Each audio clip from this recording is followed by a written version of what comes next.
request her to repeat it in, sir. Once again, sir. Can you just speak about it, sir? Notice has been served. ಒಂದು ನಿಮಿಷ ಮುಗಿಸ್ಬಿಡಿ. SIR ಬಗ್ಗೆ ಅಷ್ಟು ಆತಂಕ ಯಾಕೆ ಕಾಂಗ್ರೆಸ್? ಆತಂಕ ಎಲ್ಲಿದೆ ಇವರೇ? ಅವರಿಗೆ ನಾನು ಅದೇ ಹೇಳೋದು ಇವರೇ, ಸಾಮಾನ್ಯ ಪ್ರಜ್ಞೆ ಇದ್ದು ಮಾತಾಡಿದ್ರೆ ನಾವು ಮಾತಾಡ್ಬೋದು, ಉಡಾಫೆಯಾಗಿ ಮಾತಾಡಿದ್ರೆ ಏನು ಉತ್ತರ ಕೊಡ್ಬೋದು? ನಾವು SIR ವಿರುದ್ಧ ಇದ್ದೀವಿ ಅಂತ ಹೇಳಿದೀವ? ಯಾರ್ದು ಜವಾಬ್ದಾರಿ ಒಂದು ಒಳ್ಳೆ ಉತ್ತಮವಾದಂಥ ಆರೋಗ್ಯವಾದಂಥ ಮತದಾರರ ಪಟ್ಟಿ ಸೃಷ್ಟಿ ಮಾಡೋದು?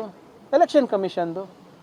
ನಾವೇನು ಹೇಳ್ತಾ ಇದ್ದೀವಿ, ಎಲ್ಲರಿಗೂ ಇನ್ಕ್ಲೂಡ್ ಮಾಡಿ ಯಾರು ಅರ್ಹರಿದ್ದಾರೆ ಅಂತ. ಬೆಂಗಾಲ್ನಲ್ಲಿ, ಬಿಹಾರ್ನಲ್ಲಿ, ತಮಿಳುನಾಡಿನಲ್ಲಿ, ಕೇರಳನಲ್ಲಿ ಸಾಕಷ್ಟು ಗೊಂದಲ ಸೃಷ್ಟಿಯಾಗಿದೆ ನಾಗರಿಕರಲ್ಲಿ. ಹಾಗಾಗಬಾರ್ದು ಅಂತ ಕೇಳೋದು ತಪ್ಪ?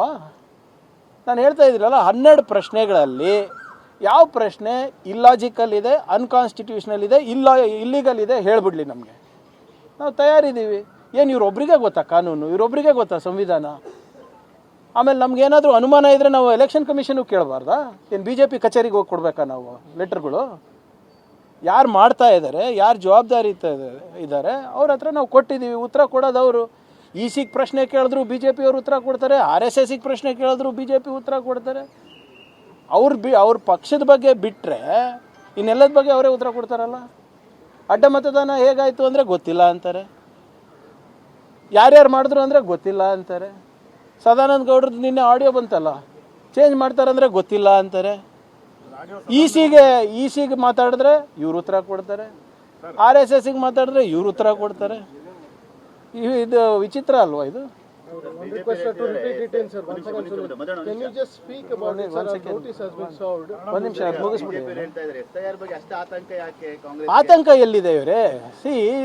ಅವರಿಗೆ ನಾನು ಅದೇ ಹೇಳೋದು ಇವರೇ, ಸಾಮಾನ್ಯ ಪ್ರಜ್ಞೆ ಇದ್ದು ಮಾತಾಡಿದ್ರೆ ನಾವು ಮಾತಾಡ್ಬೋದು, ಉಡಾಫೆಯಾಗಿ ಮಾತಾಡಿದ್ರೆ ಏನು ಉತ್ತರ ಕೊಡ್ಬೋದು? ನಾವು SIR ವಿರುದ್ಧ ಇದ್ದೀವಿ ಅಂತ ಹೇಳಿದೀವ? ಯಾರ್ದು ಜವಾಬ್ದಾರಿ ಒಂದು ಒಳ್ಳೆ ಉತ್ತಮವಾದಂಥ ಆರೋಗ್ಯವಾದಂಥ ಮತದಾರರ ಪಟ್ಟಿ ಸೃಷ್ಟಿ ಮಾಡೋದು? ಎಲೆಕ್ಷನ್ ಕಮಿಷನ್ದು. ನಾವೇನು ಹೇಳ್ತಾ ಇದ್ದೀವಿ, ಎಲ್ಲರಿಗೂ ಇನ್ಕ್ಲೂಡ್ ಮಾಡಿ ಯಾರು ಅರ್ಹರಿದ್ದಾರೆ ಅಂತ. ಬೆಂಗಾಲ್ನಲ್ಲಿ, ಬಿಹಾರ್ನಲ್ಲಿ, ತಮಿಳುನಾಡಿನಲ್ಲಿ, ಕೇರಳನಲ್ಲಿ ಸಾಕಷ್ಟು ಗೊಂದಲ ಸೃಷ್ಟಿಯಾಗಿದೆ ನಾಗರಿಕರಲ್ಲಿ. ಹಾಗಾಗಬಾರ್ದು ಅಂತ ಕೇಳೋದು ತಪ್ಪ? ನಾನು ಹೇಳ್ತಾ ಇದ್ದೀರಲ್ಲ, 12 ಪ್ರಶ್ನೆಗಳಲ್ಲಿ ಯಾವ ಪ್ರಶ್ನೆ ಇಲ್ಲಾಜಿಕಲ್ ಇದೆ, ಅನ್ಕಾನ್ಸ್ಟಿಟ್ಯೂಷನಲ್ ಇದೆ, ಇಲ್ಲಿಗಲ್ ಇದೆ ಹೇಳ್ಬಿಡ್ಲಿ ನಮಗೆ, ನಾವು ತಯಾರಿದ್ದೀವಿ. ಏನು ಇವ್ರೊಬ್ರಿಗೆ ಗೊತ್ತಾ ಕಾನೂನು? ಇವ್ರೊಬ್ರಿಗೆ ಗೊತ್ತಾ ಸಂವಿಧಾನ? ಆಮೇಲೆ ನಮಗೇನಾದರೂ ಅನುಮಾನ ಇದ್ದರೆ ನಾವು ಎಲೆಕ್ಷನ್ ಕಮಿಷನ್ಗೆ ಕೇಳಬಾರ್ದಾ? ಏನು BJP ಕಚೇರಿಗೆ ಹೋಗಿ ಕೊಡಬೇಕಾ ನಾವು ಲೆಟರ್ಗಳು? ಯಾರು ಮಾಡ್ತಾ ಇದ್ದಾರೆ, ಯಾರು ಜವಾಬ್ದಾರಿ ಇದ್ದಾರೆ ಅವ್ರ ಹತ್ರ ನಾವು ಕೊಟ್ಟಿದ್ದೀವಿ. ಉತ್ತರ ಕೊಡೋದು ಅವರು.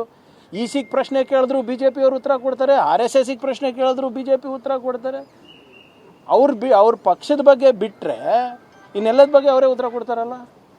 ಅಡ್ಡ ಮತದಾನ ಹೇಗಾಯಿತು ಅಂದರೆ ಗೊತ್ತಿಲ್ಲ ಅಂತಾರೆ, ಯಾರ್ಯಾರು ಮಾಡಿದ್ರು ಅಂದರೆ ಗೊತ್ತಿಲ್ಲ ಅಂತಾರೆ. ಸದಾನಂದ ಗೌಡ್ರದ್ದು ನಿನ್ನೆ ಆಡಿಯೋ ಬಂತಲ್ಲ, ಚೇಂಜ್ ಮಾಡ್ತಾರಂದರೆ ಗೊತ್ತಿಲ್ಲ ಅಂತಾರೆ. ECಗೆ ಮಾತಾಡಿದ್ರೆ ಇವ್ರು ಉತ್ತರ ಕೊಡ್ತಾರೆ, RSSಗೆ ಮಾತಾಡಿದ್ರೆ ಇವ್ರು ಉತ್ತರ ಕೊಡ್ತಾರೆ. ಇದು ವಿಚಿತ್ರ ಅಲ್ವಾ ಇದು?